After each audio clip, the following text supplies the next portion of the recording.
Hello dear students, myself Rajiv Singh and today we discuss about the azeotropes. Azeotropes को ठीक है। Azeotropes ये काफ़ी इम्पोर्टेंट टॉपिक है सॉल्यूशन का। एजियोट्रॉप्स ठीक है, ये बाइनरी मिक्सचर होते हैं ठीक है, जिनकी कंपोजिशन ठीक है वेपर एंड लिक्विड फेज में सेम रहती है। इसका मीनिंग क्या है, हमारे पास जैसे कंपोनेंट ए और बी है ठीक है, दोनों को हमने ऐड कर दिया। अगर ये सोल्यूशन फॉर्म में यानी लिक्विड फॉर्म में है तो लिक्विड में है, तो इनमें अगर इनका रेशियो यानी कि अगर ये 80% है और ये 20% है ठीक है लिक्विड में, तो वेपर फेज में भी यही कंपोजिशन रहेगी। वेपर फेज में भी 80% और ये 20% ही रहेगा। क्लियर हो गया। और बॉयल्स एट कांस्टेंट टेम्परेचर, उनका बॉइलिंग पॉइंट भी एक कांस्टेंट रहता है। दूसरी बात, इनको हम we can not separate by the fractional distillation. हर बच्चे ने पढ़ा होगा 11th क्लास में fractional distillation. We can not separate by the fractional distillation, इसके थ्रू भी हम इसे सेपरेट नहीं कर सकते। तो होते क्या हैं ये आपके क्या होते हैं, बाइनरी मिक्सचर होते हैं जिनकी composition liquid and vapour phase में कांस्टेंट रहती है, चेंज नहीं होती, और जो एक पर्टिकुलर टेम्परेचर कांस्टेंट टेम्परेचर पे ही बॉयल होते हैं, वो कहलाते हैं एजियोट्रॉप्स। क्या कहलाते हैं, एजियोट्रॉप। क्लियर हो गया। एजियोट्रॉप्स आपके दो तरह के होते हैं, एक आपके होते हैं minimum boiling azeotropes, boiling azeotropes ठीक है, जो आपका बॉइलिंग पॉइंट्स कंपोनेंट के बॉइलिंग पॉइंट से कम टेम्परेचर पे बॉयल होते हैं ठीक है। इनका वेपर प्रेशर जो होता है इंक्रीज कर जाता है, और ये वो होते हैं कि जो पॉजिटिव डेविएशन शो करते हैं राउल्ट्स लॉ से। जो राउल्ट्स लॉ होता है ना, उसे पॉजिटिव डेविएशन शो करेंगे, वो कहलाते हैं आपके मिनिमम बॉइलिंग एजियोट्रॉप्स ठीक है। दूसरा आपका होता है मैक्सिमम बॉइलिंग एजियोट्रॉप्स। तो मैक्सिमम बॉइलिंग, अगर हम एजियोट्रॉप्स की बात करें तो क्या होते हैं, ये वो होते हैं जो नेगेटिव डेविएशन शो करते हैं, जिनका बॉइलिंग पॉइंट मतलब वेपर प्रेशर क्या करता है, डिक्रीज करता है ठीक है, कम हो जाता है। क्लियर हो गया। या हम कह सकते हैं इनको कि जिनका बॉइलिंग पॉइंट जो होगा कंपोनेंट के बॉइलिंग पॉइंट से कम रहता है, वो कहलाते हैं आपके मिनिमम बॉइलिंग एजियोट्रॉप। दो तरह के आपके होते हैं, मैक्सिमम एंड मिनिमम। क्लियर हो गया। यहाँ तक ये हमने सिंपल समझा दिया। अब हम बात करते हैं ग्राफ से। ग्राफ से आपको 100% क्लियर हो जाएगा, 220% क्लियर हो जाएगा ठीक है। मैं दोनों की बात कर रहा हूँ साथ में। हम बात करते हैं मैक्सिमम बॉइलिंग एजियोट्रॉप्स की और मिनिमम बॉइलिंग एजियोट्रॉप्स की। तो पहले हम बात करेंगे मिनिमम बॉइलिंग एजियोट्रॉप्स की ठीक है।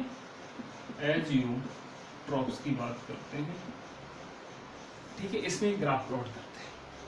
हमने ग्राफ प्लॉट करा इस तरह से ठीक है। यहाँ लिया हमने मोल फ्रैक्शन और इधर ले लिया हमने बॉइलिंग टेम्परेचर। बॉइलिंग टेम्परेचर समझ में आ रहा है, कोई दिक्कत नहीं है ठीक है। अब हमने क्या करा, हमने दो कंपोनेंट लिए।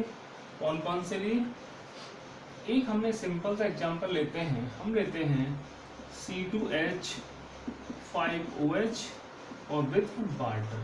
ये आपका पॉजिटिव डेविएशन शो करता है राउल्ट्स लॉ से। इसका जो बॉइलिंग पॉइंट होता है वो होता है 78.3 डिग्री सेल्सियस ही होगा, और इसका तो पता ही है 100 डिग्री सेल्सियस होता है ठीक है। यहाँ पर इसका बॉइलिंग पॉइंट मैंने इसे माना A और ये मान लिया हमने वाटर, और इसका बॉइलिंग पॉइंट पता है कितना है आपका 100 ठीक है, 100 डिग्री सेल्सियस में ले रहे हैं। हमने थोड़ा नीचे ले लेते हैं, कोई दिक्कत नहीं आ रही है क्योंकि थोड़ा कम होता है इसका। तो ये आपका हो गया बी कंपोनेंट, और इसका जो होता है C2H5OH और बॉइलिंग पॉइंट होता है 78.3 केल्विन, कोई degree Celsius not a kelvin ठीक है, ये आपको कोई दिक्कत नहीं है। अब होगा क्या कि ये जो अब मिलाए जाएंगे तो ये क्या होंगे, एक पर्टिकुलर टेम्परेचर में बॉयल होंगे, इस टेम्परेचर में ये बॉयल हो जाएंगे। इस पॉइंट को मान लिया हमने सी, तो ये आपका इसकी वैल्यू, इसका बॉइलिंग पॉइंट डिक्रीज होगा और इसका बॉइलिंग पॉइंट भी डिक्रीज होगा। अब देख रहे हैं हम क्या देख रहे हैं इसका, हम देख रहे हैं कंपोजिशन। ये आपका मान लिया हमने लिक्विड, ये नीचे वाली लाइन जो है वो लिक्विड को रिप्रेजेंट करेगी और ये करेगी आपकी वेपर को, ठीक है। तो इसका भी यही लाइन आपकी होगी और इसकी भी हम यही लाइन ले लेते हैं, कोई दिक्कत नहीं आ रही, हम इसको ऐसे लिख देते हैं, वेपर को रिप्रेजेंट कर रही है, ठीक है। अब हुआ हमने इसको यहाँ हमने ग्राफ प्लॉट करा, हमने एक लाइन ड्रॉ करी इस टाइप से, तो ये लिक्विड फेज है और ये वेपर है, ठीक है। तो इसको हमने एक्स में ले लिया, इसको हमने एक्स ले लिया, ऐसे ही हमने इसको ले लिया, यहाँ पर हम दूसरा करना ये सब करते हैं, हमने इसको ले लिया, ठीक है, और इसको ले लिया, तो ये आपका हो गया, क्या हो गया इसका, इसको हमने y1 ले लिया और इसको हमने y ले लिया। क्लियर हुआ नहीं हुआ? नहीं, यानी कि ये जो बॉइलिंग मिक्सचर आपके होंगे, तो यहाँ पर इसकी जो मोल फ्रैक्शन है, यहाँ पर ये लिक्विड फेज में ये रहा और आपका इसमें सेम रहा, दोनों के यहाँ पे दोनों में सेम रहा। क्लियर हुआ नहीं हुआ? दोनों केस में क्या रहा, सेम रहा। ये आपका किसमें वेपर फेज में था, ये किसमें था, आपका लिक्विड फेज में था, तो एक सेम ही रहेगा। इसका क्या है अपना, इसका ये है, ये वेपर फेज का और ये आपका लिक्विड फेज का है, तो दोनों क्या है, मीन्स दोनों के मोल फ्रैक्शन आपके सेम रहे, ठीक है ना, ठीक है। क्लियर हुआ, यानी कंपोजिशन सेम है इसमें। अब इसका जो बॉइलिंग पॉइंट किस टेम्परेचर पे ये बॉयल करते हैं दोनों मिलके, इनका जो होता है 1 डिग्री सेल्सियस आपका रहेगा, ठीक है। नहीं क्लियर हुआ? नीचे आगे कंपोजिशन आपकी सेम रहती है। क्लियर हुआ नहीं हुआ? This is the minimum boiling azeotropes, ठीक है। बॉइलिंग पॉइंट आप कम टेम्परेचर पर बॉयल हो जाएंगे तो वेपर प्रेशर क्या होगा, इनका बढ़ जाता है। एक case clear, this is the positive deviation और you can say minimum boiling azeotropes, कोई प्रॉब्लम नहीं होनी चाहिए। दूसरा केस इसका लेते हैं हम, वो लेते हैं हम maximum boiling azeotropes, maximum boiling azeotropes. ये क्लियर हो गया हो क्या लिख रहा हूँ मैं इसको। इसमें हम लेते हैं, हमने लिया HCl ले लिया और ले लिया हमने वाटर, ठीक है। इसका जो बॉइलिंग पॉइंट हम लेते हैं वो 188 केल्विन में ले रहा हूँ मैं इसका, और इसका 373 केल्विन ले लो, ठीक है। दोनों को जब मिलाओगे तो इनका जो आएगा वो आएगा 381.6 के आसपास आता है केल्विन, ठीक है। कितना आता है आपका 381.6 के आसपास इसका आता है। क्लियर हो गया? कोई डाउट है इसमें? नहीं होना चाहिए आपका, ठीक है। अब इसमें हुआ क्या, देखो कैसे हम बनाते हैं इसको। इसे ग्राफ प्लॉट अगर करा जाए तो कैसे ग्राफ प्लॉट होगा वो देखिए आप। यहाँ पर थोड़ा कम दिख रहा होगा, मैं इसको साफ करता हूँ, इससे बनाता हूँ, ठीक है। इसमें क्या होता है, हमने लिया ग्राफ प्लॉट करा, ठीक है। यहाँ पर हमने ले लिया वाटर और यहाँ पर ले लिया हमने HCl, इसका था 188 केल्विन, इसका था 373 केल्विन, ये था ना।